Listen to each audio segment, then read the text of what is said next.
In occasione della strage di Via D'Amelio, dove ha perso la vita il giudice Paolo Borsellino e la sua scorta, la CGIL di Agrigento ha organizzato un interessante e partecipato convegno dal tema La CGIL tra memoria, lavoro e legalità, svoltosi presso l'atrio del Teatro Pirandello, che ha visto la partecipazione del procuratore capo di Agrigento Luigi Patronaggio, del prefetto di Agrigento Rita Cocciufa, dell'arcivescovo Don Alessandro Damiano, del primo cittadino Francesco Miccichè, del giornalista Attilio Bolzoni e del segretario regionale della CGIL Alfio Mannino.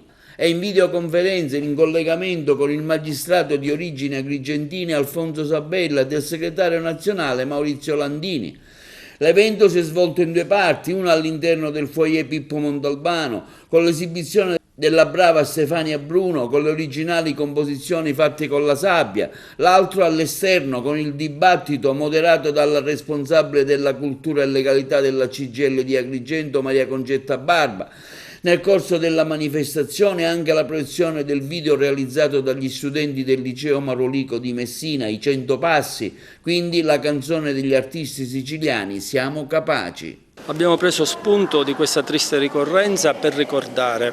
Oggi parleremo con ospiti che tutti i giorni danno tutto quello che possono per l'affermazione della legalità. La CGIL ritiene che nessuno può tirarsi indietro rispetto a questo impegno perché non ci può essere nessun sviluppo, non ci può essere lavoro senza la legalità. Oggi vorremmo lanciare questo messaggio alla società civile, all'associazionismo, a tutto il corpo sano del Paese, che è la struttura, quella importante per dire stiamo insieme, affermiamo i valori della legalità, perché nella legalità ci sarà buon lavoro e ci sarà prosperità per tutti. Meno male che si fanno queste manifestazioni, perché abbiamo sempre il dovere di ricordare. Purtroppo tra l'altro questo è un evento anche amaro sotto tanti altri punti di vista. Abbiamo una situazione ancora non definita e questo non è sicuramente un bene.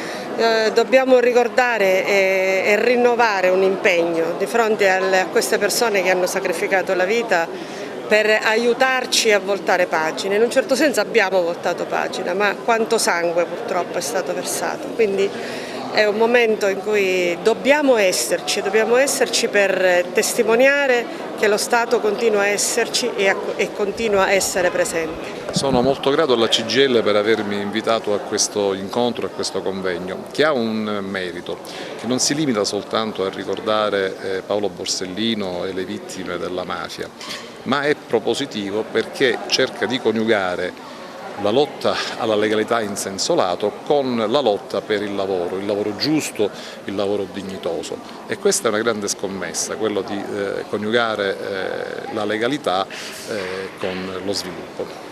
Legalità e lavoro è un binomio che spesso cozzano tra di loro in una regione purtroppo che va sempre indietro come la Sicilia.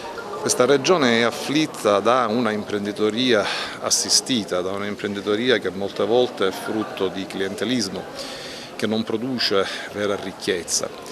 Poi è afflitta anche da lavoro nero, da lavoro insicuro, da caporalato, per cui ancora dobbiamo lavorare molto per un lavoro che sia giusto e dignitoso. Un focus su Agrigento, considerando che lei ha il polso della situazione della nostra provincia. Agrigento storicamente è afflitta appunto da un clientelismo che molte volte paralizza la vita politico-imprenditoriale, amministrativa della città, e in provincia abbiamo invece casi di sfruttamento, caporalato, ma soprattutto tanto lavoro nero nell'edilizia, nell'agricoltura e anche lavoro insicuro, abbiamo diversi incidenti sul lavoro.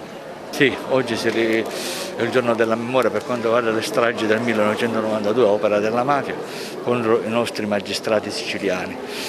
È un evento importante, ringrazio anche la CGIL per aver organizzato proprio qui nell'atrio del Palazzo di Città questo evento. Si parlerà su sicurezza e legalità nel mondo del lavoro, dove spesso anche le infiltrazioni mafiose fanno da padrone. Attilio Bolzoni ha deciso di partecipare a questo evento per dare anche lui il suo contributo. In che modo? Domanda e rispondo facendo il giornalista. Speriamo che non sia una parata, come spesso accade il 19 luglio e il 23 maggio. Speriamo di riuscire a dire qualcosa, a confrontarci, a scambiare opinioni. Tu hai scritto anche un libro importante che parla anche di mafia. Beh, ne ho scritti più di uno, quale intendi? L'ultimo.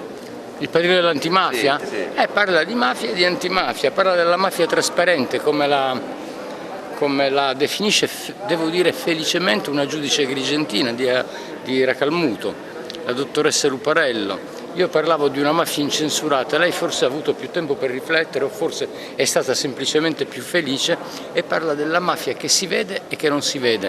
E questa mafia molti fanno finta di non vederla, anche dentro lo Stato italiano. Legalità e lavoro dovrebbero andare a braccetto, solo che nel cammino si può inciampare o si possono trovare degli ostacoli che poco hanno a che fare con la legalità. Il ruolo della Chiesa è importante in questo campo, in questo settore? Il ruolo della Chiesa è importante certamente per i credenti e può essere anche un punto di vista utile per tutti, credenti e non credenti, certamente per tutti gli uomini e le donne di buona volontà. Noi abbiamo sempre sostenuto che non ci può essere lavoro senza legalità e soprattutto non ci può essere lavoro buono, di qualità, senza la legalità. La legalità è una precondizione dello sviluppo e della crescita. Purtroppo ampie sacche della nostra economia sono permeate dalla criminalità organizzata e questo naturalmente non ha consentito alla nostra regione di avere quello sviluppo che si merita. Facciamo questa iniziativa il 19 di luglio, in ricordo della strage di Via D'Amelio, dove saltarono per aria il giudice Borsellino, e naturalmente quello fu anche l'inizio della riscossa della Sicilia e dei siciliani. Purtroppo il tempo ha affievolito quella memoria e purtroppo il tempo ha affievolito anche le grandi mobilitazioni che ci furono in quegli anni. Noi oggi non soltanto proviamo a esercitare la memoria, ma proviamo anche a mettere in campo un'idea di sviluppo e di crescita della nostra regione che passa appunto attraverso la legalità, ma anche attraverso quelle rivendicazioni di progetti di sviluppo che sono necessari per dare risposte alle ragazze e ai ragazzi siciliani.